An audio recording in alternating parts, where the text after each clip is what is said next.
Today I'm sharing a deliciously moist and healthy oat cake that's made with simple, wholesome ingredients.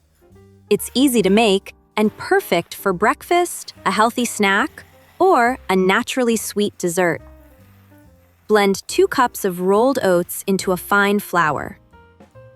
Set that aside. Grab a food processor, and you'll want to pulse hazelnuts until they're finely ground. If you don't have a food processor, just finely chop the hazelnuts with a knife. The texture doesn't have to be perfect. You can also use store-bought hazelnut or almond flour instead. They'll work just as well. Add the ground hazelnuts to the oats, and let's move on to the sweet dates. Pour hot water over them and let them soak until they're nice and soft. Back to the batter. Pour 3/4 cup of milk into the dry ingredients and give everything a good stir. Feel free to use your favorite dairy or non-dairy milk. Any kind of milk will work here. Next up, you'll need 2 apples. Use any apples you like. Just peel them first to keep the texture nice and soft. Grate the apples on a fine grater. The apples add natural sweetness and help keep the cake soft and moist. You're looking for a smooth, soft texture, almost like applesauce. Add the applesauce to the batter and stir until everything is well combined.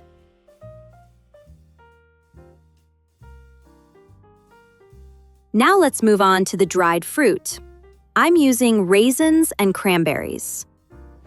Soak them in hot water so they plump up and get nice and juicy before going into the cake.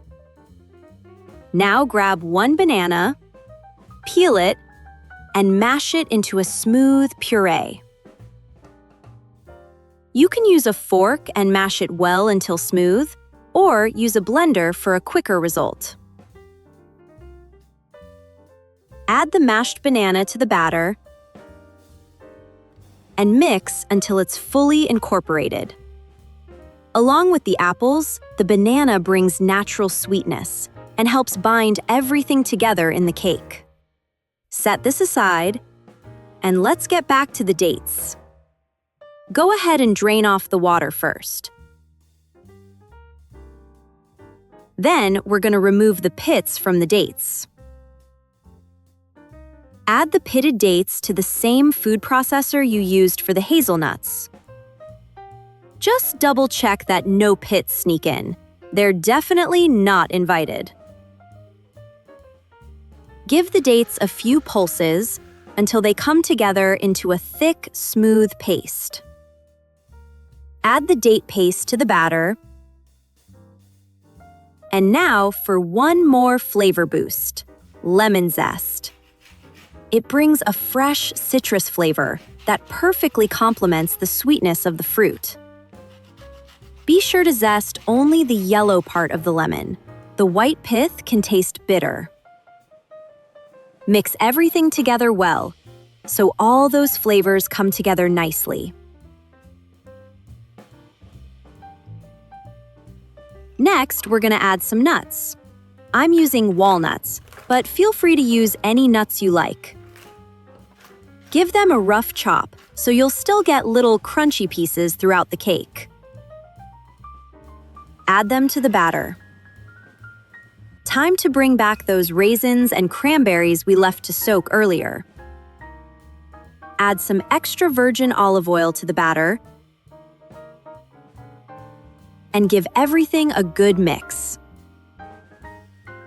The olive oil helps keep the cake from drying out and gives it a nice, tender texture. Add a pinch of salt, then add 1 teaspoon of baking soda and pour in 1/2 tablespoon of vinegar. It'll start to fizz right away. That's the baking soda being activated. Give the batter a good mix right away. Next up, we're gonna need 2 eggs. Carefully separate the yolks from the whites.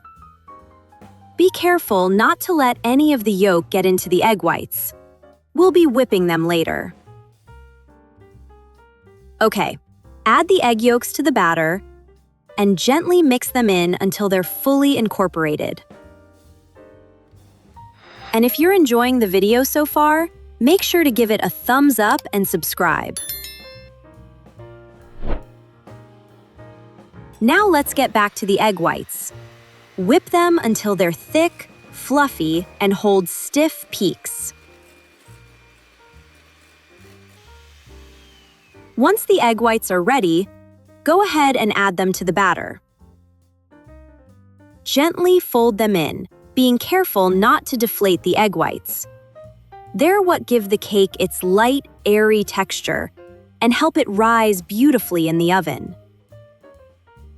Take your springform pan and butter it lightly. If your pan is reliably non-stick, you can totally skip this step. And now, transfer all of that hearty batter into the prepared pan. Smooth out the top with a spatula or the back of a spoon so the cake bakes evenly. If you'd like, you can decorate the top with nuts, seeds, or dried fruit. I'm going with pumpkin seeds and pecans today. Pop the pan into a preheated oven and bake for 40 to 50 minutes. Then take it out and let it cool completely. Once cooled, carefully run a knife around the edges. Then remove the springform pan. For the final touch, let's make a simple soaking syrup.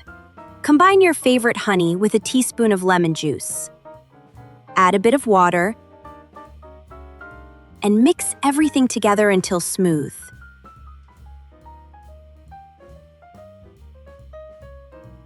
Drizzle the syrup over the finished cake and let it soak in. And that's it. The cake is ready. Let it slice up and enjoy. Soft, moist, naturally sweet, this cake is packed with wholesome, nutritious ingredients. It's simple, satisfying, and sure to become your new favorite. Thanks for watching. Don't forget to like and subscribe. See ya!